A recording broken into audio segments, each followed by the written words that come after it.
Hey, hi guys, how are you? What is happening? Happy Wednesday. It's Gina Tabrizi, licensed marriage and family therapist. What's happening, guys? How are you? I'm very excited to be here with you again. And for the first time in weeks, my live has gone live on YouTube. I still don't understand that whole world. I hope at some point I'll have time to figure out how to do it in a way that's more productive on YouTube. But I'm so engaged and have so been enjoying for the last year the camaraderie that I have with all of you all on Facebook. And so somehow I'll find a way to navigate and start. Hi, George. Having an audience and followers and things on YouTube for people who maybe don't have Facebook, don't access, don't care for it, whatever the story might be. So it's so good to see you all tonight. And if you've been on my page, Ask Gina, you know that I am celebrating a birthday. Hi. So my birthday's this Friday. And I think I shared a little bit about a personal story. Hey, Lisa, how are you? Mason, what's up? It's so good to see you. It was so good to see you the other day. I'm happy you're here. So if you have been on my page, if you haven't liked it, like it, go on there, make comments, share things with me. It's my birthday month. It's my birthday week right now. It's on Friday, but it's my birthday month. So I wanted to share a story about that, okay? Lisa, good evening. Happy birthday. Thank you. So here's the deal. Hi, Tina. How are you? George. Hey. Hey, Mason. George is saying hi to you. You haven't lived until George has said hi to you. He's like my co-host almost on the show. So anyways, I guess what I want to say to you is this.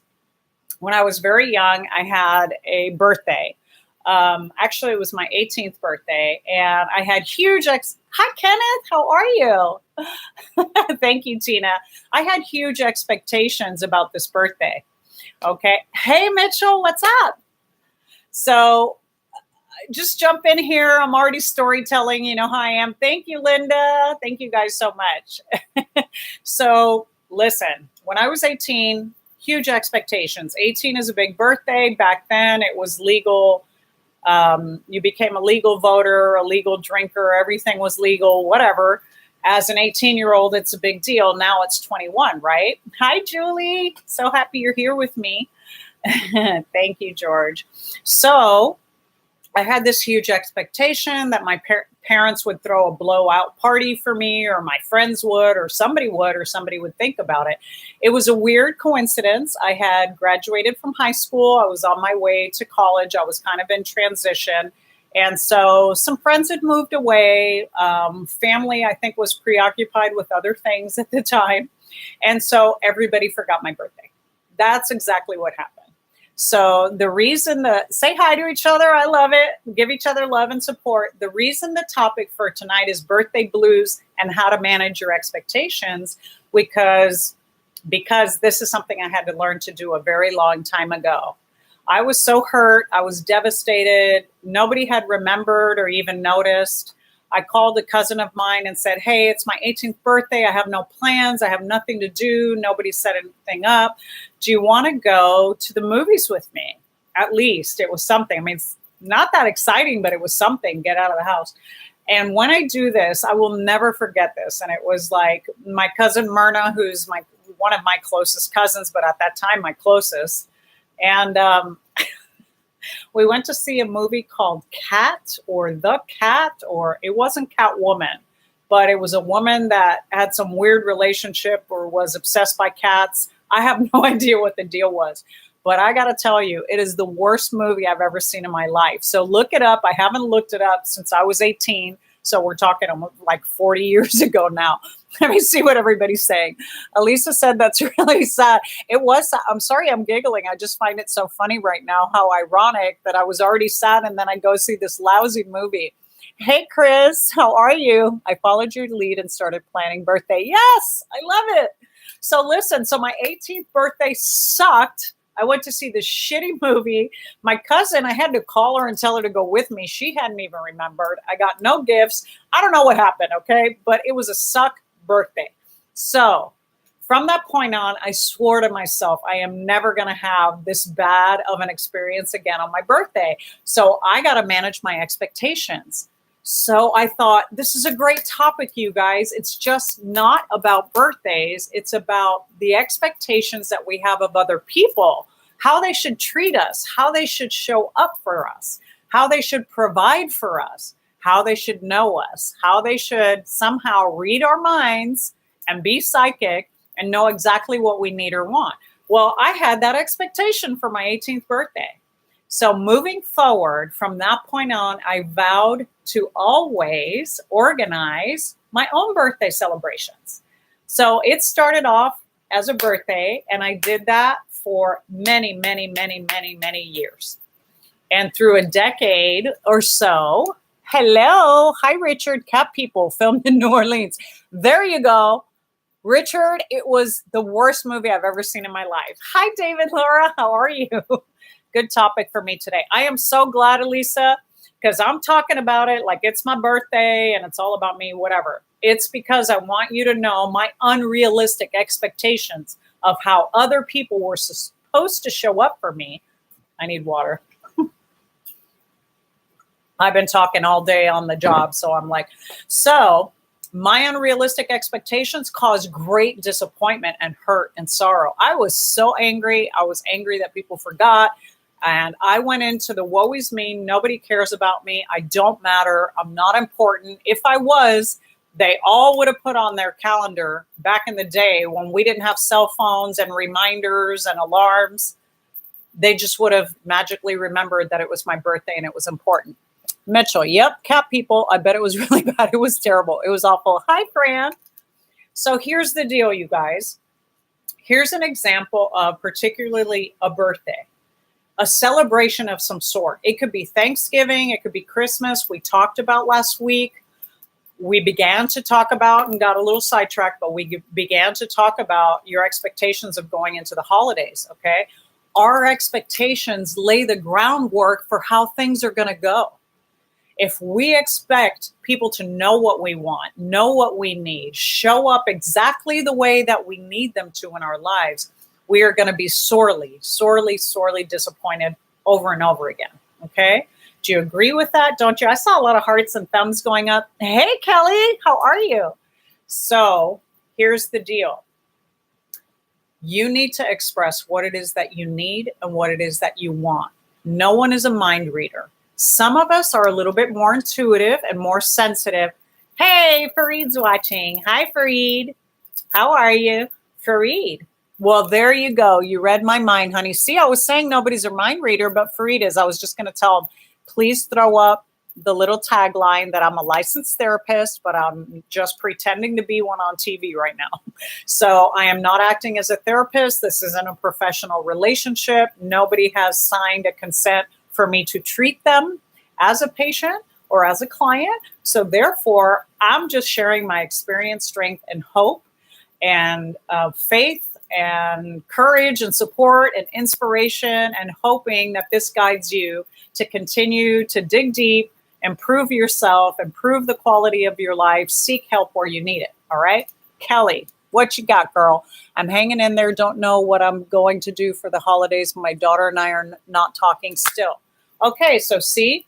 So realistically, we talked about this last week. And if I have an expectation that the holidays should look a certain way, my children should attend, my family should engage, everybody should help me cook. I can't tell you how many times that has been blown out of the water for me, where I had an expectation that my family would just dive in and help me with the preparations and the cooking and the setting up, and it didn't happen.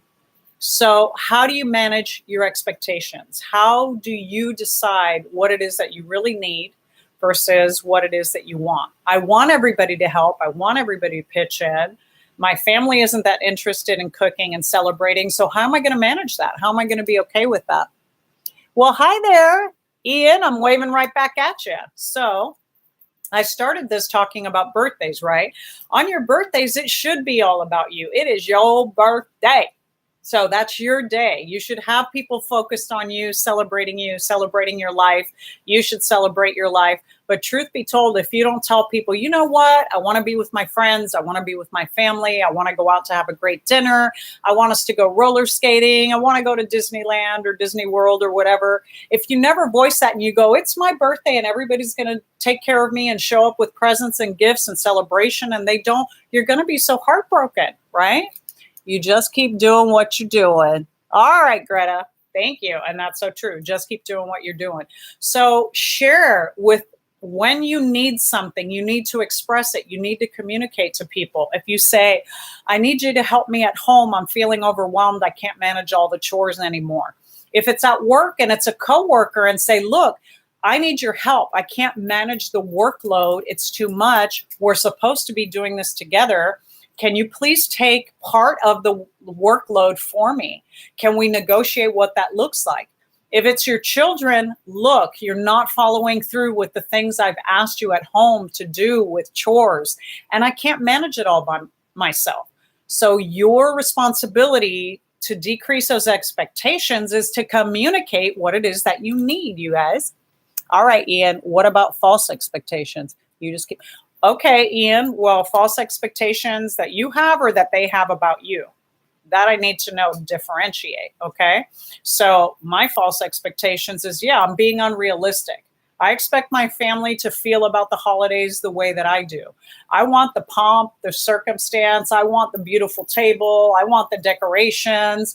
I want all of us sitting around the table with my extended family and as many friends as we can stand. And my reality is that's not what my holiday looks like at all. And it's not what my husband wants, and it's not what my children wants. So I'm the only one that has this need, this intense need to be connected to my extended family in a way to celebrate the holidays, because that's how I grew up. Okay. So I've had to manage my expectation of wanting to force my kids, my husband, to do it the way that I want to do it, because it doesn't make them happy. It doesn't bring them joy. They'll do it for me. I've heard that. My daughter made a point to say that this year, Mom, if you need to do it and be with the extended family, I'll go. It's not what I really want. And then I thought, why am I doing that? You know, why am I burdening them with my expectation and my need? Where is my compromise in that? Does that make sense? So realistically, my expectation is that they understand it's so important to me that they'll absolutely do what I need so that I can be happy. But then I'm doing that and I'm compromising their happiness. What do you think? Ian, I can't tell you how many individuals relapse due to false expectations. Oh, okay. So specific to relapse. I love that topic. That would be a good topic to tackle. I'll get back to it. Chris. Hi, Ali. Hi. Hi, Allison. Linda. Hey, I always spent the holidays with my son and daughter's family, but they had a falling out. And so not speaking. So now I'm upset we don't all get together anymore. My family is divided and I feel alone. Expectations lead to resentments. Amen. I love positive boundaries. Perfect, Ian. Well, all of these things are layered together. So Linda, Ian's talking specifically about relapse. Yes. Expectations that you can do it all. Expectations that you got this. Expectations that everybody understands that you're struggling and they're going to be loving and supportive in your new recovery. You name them, throw them out there to me, Ian. What are those false expectations of, now I'm going to be free, I'm going to be liberated because I'm sober, emotionally, I'm going to be free of the burdens that addiction, has caused in my life. What are those false expectations for you? For Linda, it is so devastating, Linda, and I totally get it, of wanting to spend that holiday with your son and your daughter. I so get that. And having a falling out. We had a huge falling out with an entire side, my husband's side of the family. And I was heartbroken. I cried and cried and cried, and I wept over that. And as I'm approaching into the holidays, I can't help but think of them. I can't help but think of the years that we celebrated together. I can't help but think of how foolish and stupid and ignorant and ridiculous the falling out was. And yet, having made an amends on my side and on my end, not sure it's been received on that side, I refuse to extend myself any further. If you fall on the sword and you make an amends and that amends is still not received with love and a change in behavior, then you can't keep throwing yourself on the sword. Does that make sense, Linda? I want to hear what else. Kelly's chiming in. I already had my birthday on the 28th of October. It was my first birthday without Daddy. Oh, Kelly.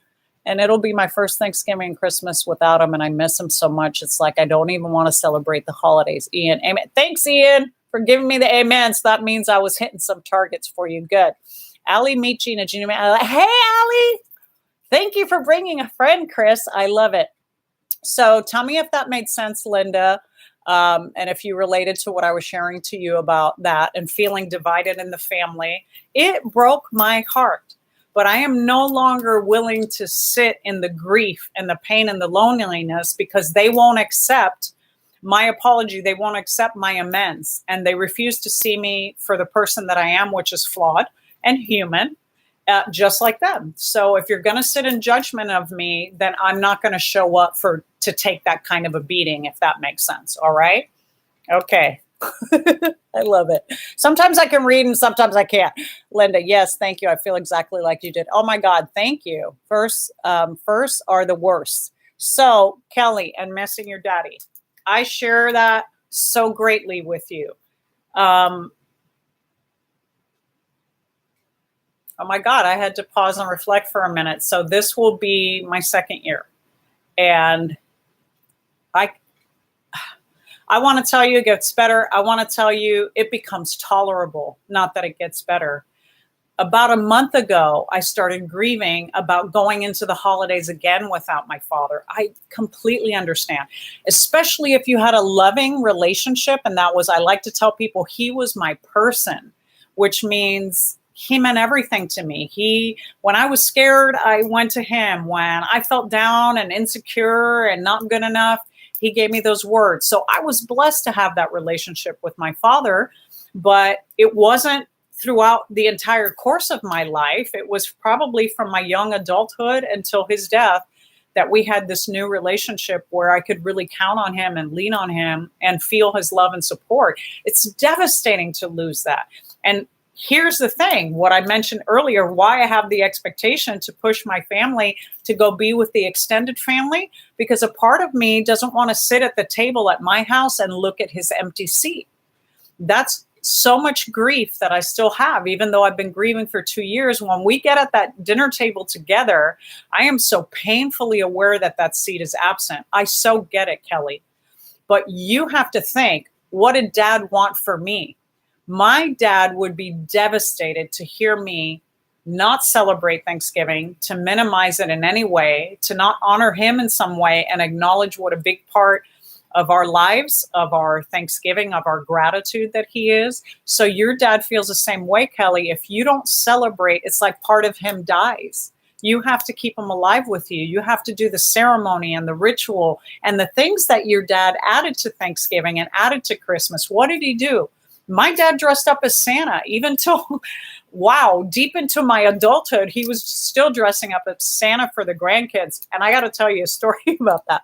Fareed's posting support, help for grieving, suicidality. He's giving you information. Hey, John, sorry you're late. Naranon went overtime. Oh, good. Well, Naranon, there you go. And Al-Anon, there's other support groups. Thank you, John, for throwing in there. Fareed's in the middle of that. There is help for all who needs the grieving process. Absolutely, David.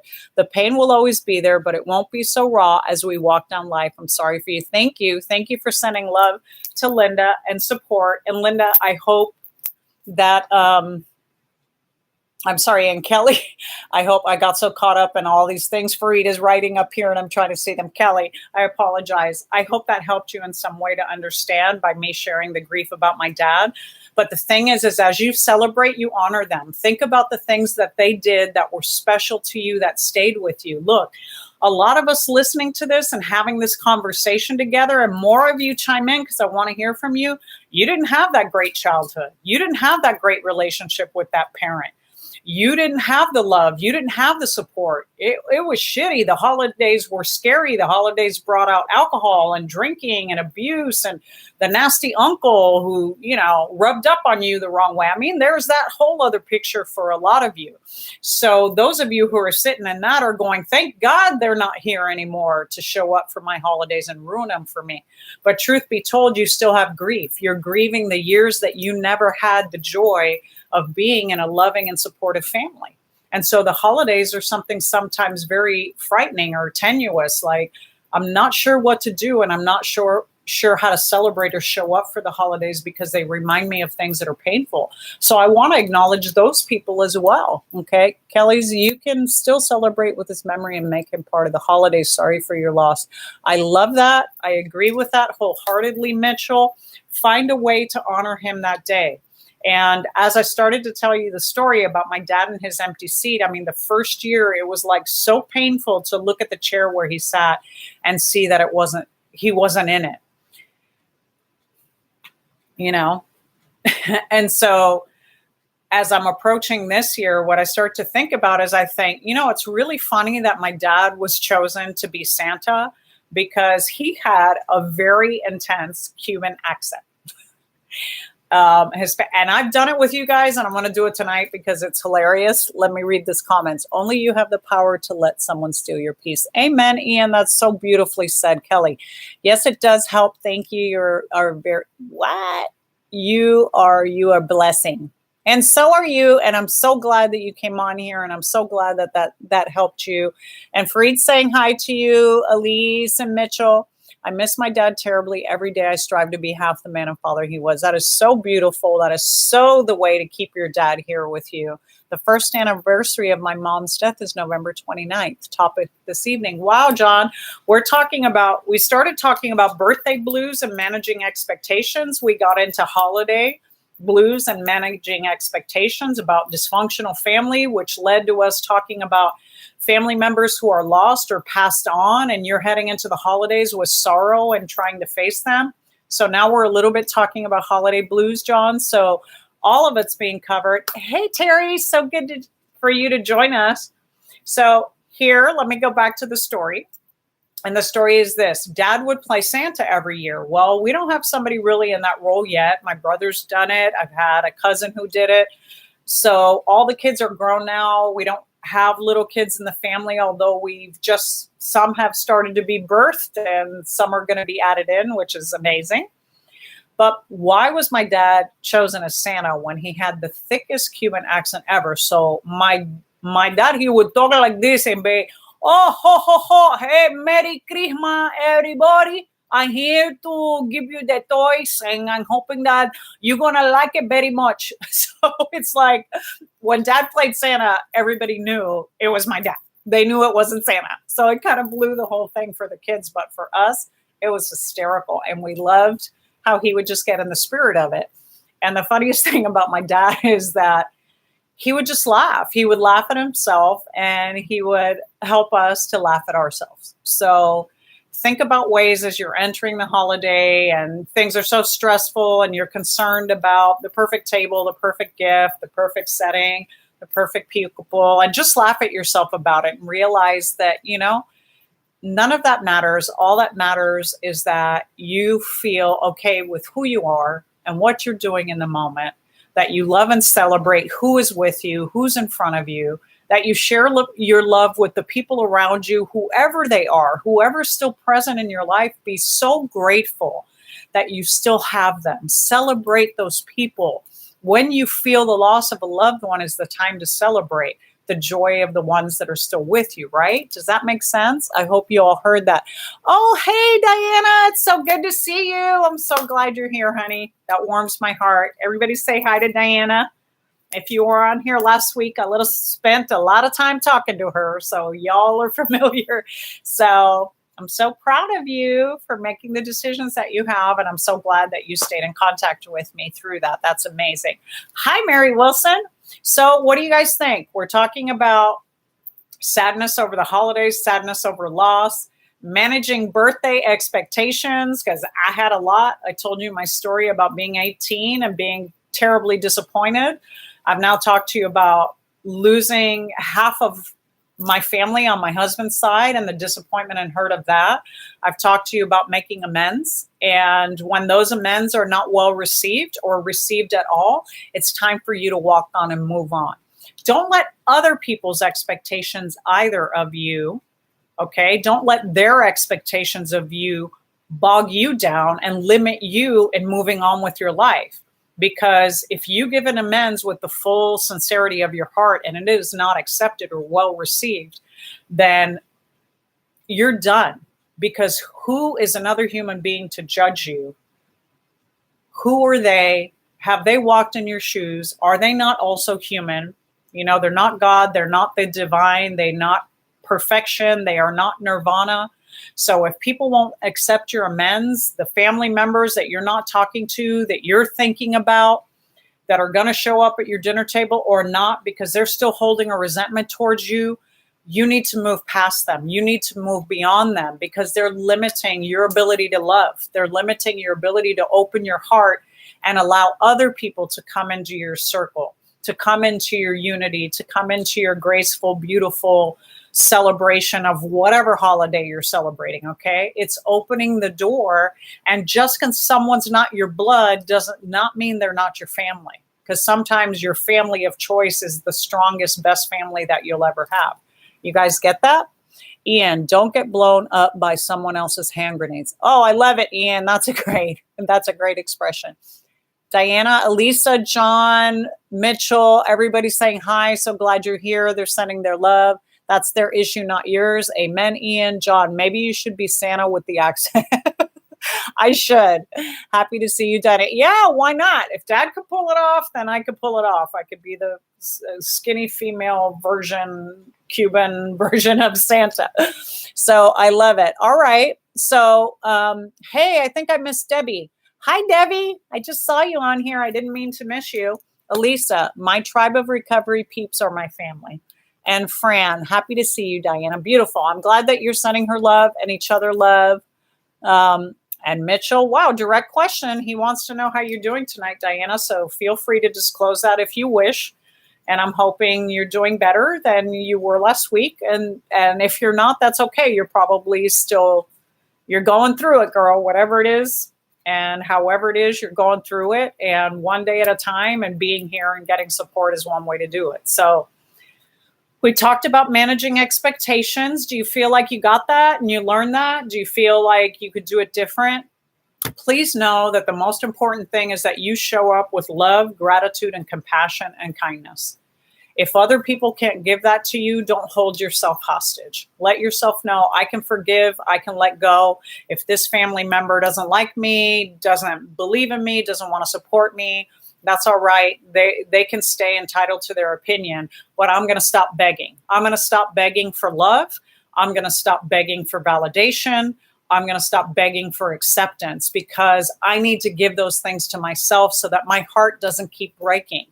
When you hold yourself tied with those expectations of having the perfect family, the perfect Thanksgiving, the perfect birthday, the perfect friends, the perfect whatever, that everyone's going to see you the way you see yourself and believe in you the way you believe in yourself, you're always going to be disappointed. Okay? So know that, understand that, get that, accept that your validation comes right here, comes within yourself, comes from accepting your limitations, accepting your fears, accepting your flaws, and loving yourself anyways. And when you can do that for yourself, then other people will show up in your life to show you that they see you the very same way, that they'll love and care for you exactly as you are. They won't want to change you.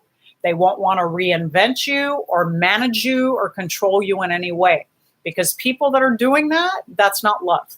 That's about control. That's about dominance. That's about fear. That's about insecurity, but it's not about love. Okay? I got preachy, and you know I can. So thank you. Still sending you love. Fareed saying hi to everybody. Tracy and Fran. And yes, right. Okay, Diana's listening, and she's good. She's sending hearts and saying she's right. Remember the t-shirt announcement. Fareed. It's okay. I can announce it now because last time you told me it's not good. Why don't you type the name if you remember it and then I read it? Tina, yes. All right. Did you feel that? Did you hear me? Did you hear me preaching, coaching, inspiring you to love yourself first? Walk into this holiday with a grateful heart. Don't think about what you've lost. I know that's hard when it's a human. I mean, there's so much that I've lost. I can't even tell you. There are so many people that I've lost. So many people and parts of myself that I've lost.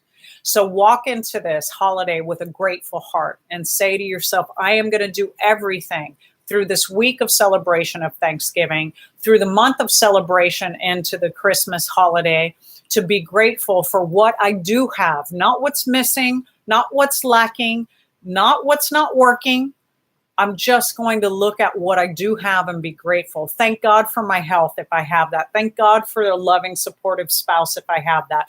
Thank God for my children if I have that. Thank God for my job if I have that. Thank God for my home. Thank God for my dogs. Thank God for my friends. Thank God for my recovery. Don't tell me there's not things to be grateful for, because all day, every day, all around you, there is something that you can take inventory about and be grateful about to get your head out of what you've lost, what you don't have, what you think you want, what you think is going to make you feel better in your life, especially if it's a material thing. Okay. Thank you. I really, truly trying. Diana's really, really trying, and we're really, really hoping for you, and we're really loving you and supporting you. Fareed, the guy with the nice smile. Yeah, Fareed's my hubby, remember? He's on my Facebook. You see him all the time. And yes, he's got a great smile. Diana, have been in my prayers all week. I hope you're in a better place. I love that, John. I love that you took that initiative, that you thought, and you put that wonderful, amazing energy and effort into sending love and support to someone who's hurting. I love that. Trivial things in life. Love them. Amen. Thank you. Thank you for the amen, Ian. So, be kind, be loving, be of service, get out of your own head, get out of your own way, drop your expectations like a mic. They're only going to burden you. They're only going to hold you back. They're only going to harm you. They're never going to serve you. Okay. Loving oneself is knowing your worth. Yes, that's beautifully said, John Mitchell. Fareed, thanks for your time too. Hey, thanks for acknowledging Fareed and his time.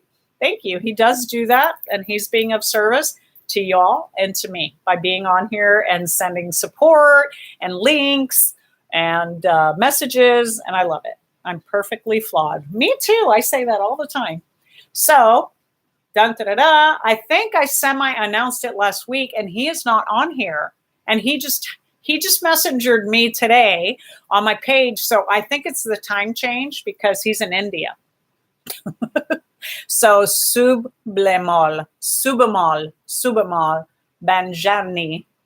I can't pronounce your name. You got to come on the live and you got to tell me how to pronounce your name.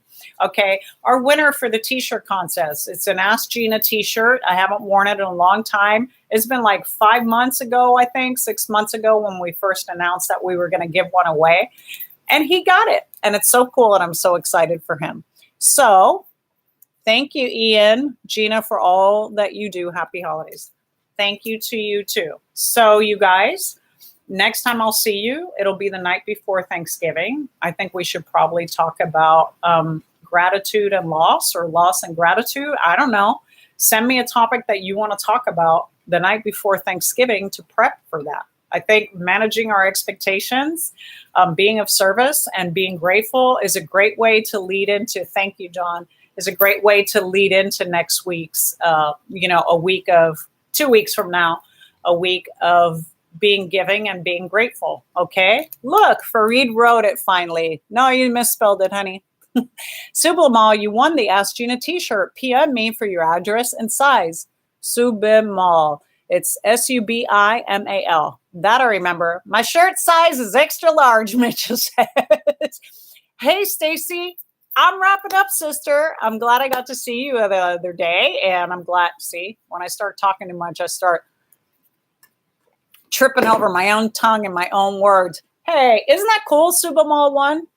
Gratitude is perfect for Thanksgiving. I think we should tackle it. I'm going to talk to you about how to keep gratitude, how to hold on to it, how to have it, how to share it, And trust me, I've told you this 100 times. When you face that, I love you too, Stacy. I'm so glad we're likely going to be working together again. It's going to be amazing. And I know Stacy gets this too, but when you face death, and you've faced death in this lifetime for whatever reason that you have, a tragic accident, cancer, depression, whatever it is, you get real grateful about life and you're able to let the little things slide. So take that into account. And next week, we will tackle gratitude, how to have it, how to hang on to it, okay? I love you guys so much. Go on my page, like it, share it, send it to your family and friends that you know need to hear the message, okay? And I celebrate you so much. I wish you a peaceful and joyous entrance into the Thanksgiving and through the Thanksgiving holiday.